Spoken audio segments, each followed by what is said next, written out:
Auzubillahi minash shaitanir rajim. Bismillahir rahmanir rahim. Hope you students are doing well. आज आपका topic जो है वो सेम हुई है कल वाला फॉर्मेशन ऑफ साइक्लोन्स के हमने 2 स्टेप्स पढ़े थे। आज हमने 3 उसके और स्टेप्स पढ़ने हैं। ठीक है, टॉपिक है आपका formation of cyclones and your diary is revision of page number 190 of chapter number 21। ठीक है, नेक्स्ट है आपका जो थर्ड हमारा पॉइंट है वो है formation of a low pressure centre.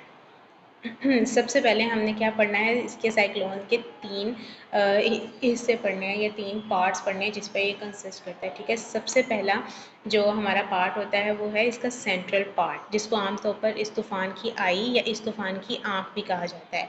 ठीक है, साइक्लोन का जो सेंटर है उसको बिल्कुल आई कहते हैं, जहाँ पे हमारा जो प्रेशर है वो बहुत ही लो होता है। अब हमने कल हमने पढ़ा था कि जो हमारी गर्म हवाएं हैं वो जब ऊपर को उठती हैं तो उनकी जो जगह खाली होती है वो जगह पे ठंडी हवाएं आ जाती हैं। ठीक है, जो इर्द गिर्द की हवाएं होती हैं वो उस जगह को पुर कर देती हैं और ज़मीन के घूमने के इफेक्ट की वजह से क्या होता है कि हवाएं स्ट्रेट लाइन में ट्रेवल नहीं करती लेकिन गोल गोल घूमना शुरू कर देती हैं।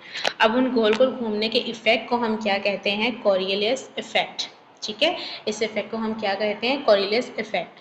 और जो इन द नॉर्दर्न हेमिस्फीयर है, जो नॉर्दर्न शुमाल की तरफ होता है, जो हमारा हेमिस्फीयर है उसमें जो हवाओं का रुख होता है वो एंटी क्लॉकवाइज होता है, और जो कि साउथर्न हेमिस्फीयर होता है उसमें हमारा जो हवाओं का रुख होता है वो क्लॉकवाइज होता है। ठीक है, और इसमें हमारे पास जो आँख का हिस्सा है उसमें हमारा प्रेशर लो होता है, उसमें हवाएं जो हैं वो बहुत ज़्यादा तेज़ी से नहीं चल रही होती हैं। ठीक है, क्योंकि वो सेंट्रल रीजन होता है उसका तूफ़ान का, तो इसलिए आहिस्ता आहिस्ता आराम से चल रहा होता है। और इन हवाओं का जो टेम्परेचर है वो इर्द गिर्द की हवाओं के टेम्परेचर से ज़्यादा होता है। ठीक है, टेम्परेचर ज़्यादा होता है लेकिन जो उनकी स्पीड है हवाओं की वो कम होती है।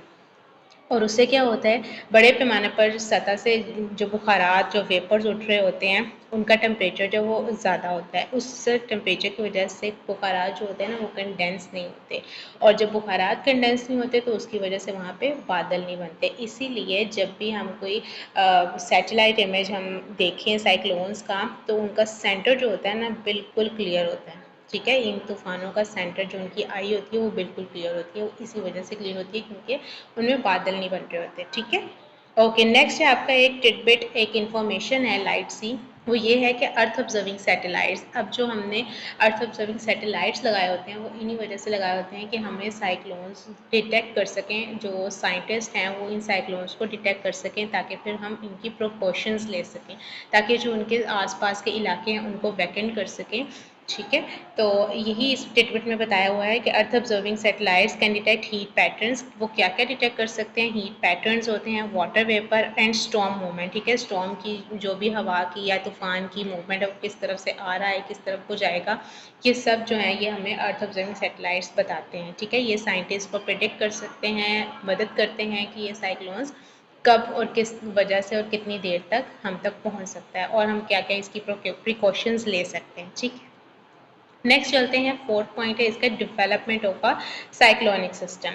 ठीक है, development of a cyclonic system मतलब कैसे इसके साइक्लोनिक सिस्टम को डेवलप किया जाता है। मतलब क्या है कि अगर हमने फर्स्ट इसका पार्ट पढ़ा है आई वाला और फिर हम उसके बाद सेकंड इसका पार्ट अगर देखते हैं तो उस सेकंड पार्ट को हम क्या कहते हैं, आई वॉल। ठीक है, next region of cyclone is known as eye wall. ये वो हिस्सा होता है जो दरमियानी आँख के बाहर मौजूद होता है। ठीक है, उसके बिल्कुल साथ साथ जो आँख मैंने अभी आपको बताया है उसके बिल्कुल साथ साथ वाला जो हिस्सा होता है उसको हम आई वॉल कहते हैं। ठीक है, इसके अंदर जो हवाओं की रफ्तार होती है वो सबसे ज़्यादा होती है। ठीक है, वो ख़तरनाक हद तक क्या होती है कि तेज़ होती है, जबकि आई में मैंने आपको बताया था कि बिल्कुल काम एंड क्लियर हवाएं होती हैं। ठीक है, उनकी स्पीड बिल्कुल स्लो होती है, लेकिन जो आई वॉल है उसमें सबसे ज़्यादा ये डेंजरस पार्ट है साइक्लोन्स का।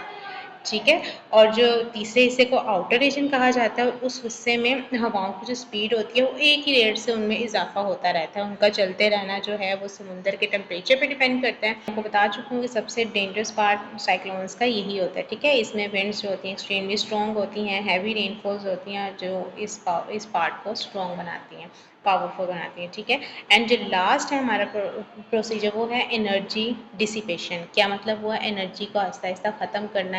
एनर्जी में कब ये इसकी एनर्जी कम होती है, कब एनर्जी इसकी ख़त्म हो जाती है। बिल्कुल ठीक है, तो वो कैसे ख़त्म होती है हमने कल पढ़ा था कि जैसे जैसे हमारी जो हवाओं की स्पीड है वो इजाफा ऐसे इजाफा होता जाता है। ख़त्म कैसे होती हैं? वो इस तरह से ख़त्म होती हैं, अभी मैंने आपको बताया है क्या होता है कि जब एक ही रेट से हवाओं की स्पीड बढ़ रही होती है ना, तो उनके रेट से इजाफा होता जाता है, एक ही रेट से इजाफा होता जाता है, ठीक है। उनका जो चलते रहना होता है वो समुद्र के टेम्परेचर पर डिपेंड करता है कि किस तरह करता है। हमने पढ़ा था कि इन साइक्लोन्स के नतीजे में बादल बनते हैं, ठीक है। और ये जो बादल होते हैं फिर बड़े पैमानों पर बारिशों की वजह बनते हैं, जिससे साइक्लोन के नीचे मौजूद जो समुद्री पानी होता है ना, वो आहिस्ता आहिस्ता ठंडा होना शुरू हो जाता है, ठीक है। बारिशों की वजह से ज़ाहिर है बारिशें पड़ेंगी तो समुद्र का जो पानी है वो आहिस्ता आहिस्ता ठंडा होना शुरू हो जाएगा, और जिससे इन साइक्लोन्स की रफ्तार कम हो जाती है और एट द एंड वो ख़त्म हो जाते हैं, ठीक है। क्योंकि साइक्लोन्स जो हमने पढ़ा है कि वो गर्म हवाओं की वजह से और गर्मी की वजह से, सूरज की शिद्दत की वजह से बनते हैं या बढ़ते हैं, और जैसे ही बारिशें होना शुरू होती है तो उनका जो टेम्परेचर है वो ख़त्म होना शुरू हो जाता है बिल्कुल, और एक टाइम पे वो बिल्कुल ख़त्म हो जाती है, इनकी एनर्जी जो है वो कम हो जाती है। ओके, यही हमारा आज का टॉपिक था। अल्लाह हाफ़िज़, थैंक्स फॉर वॉचिंग।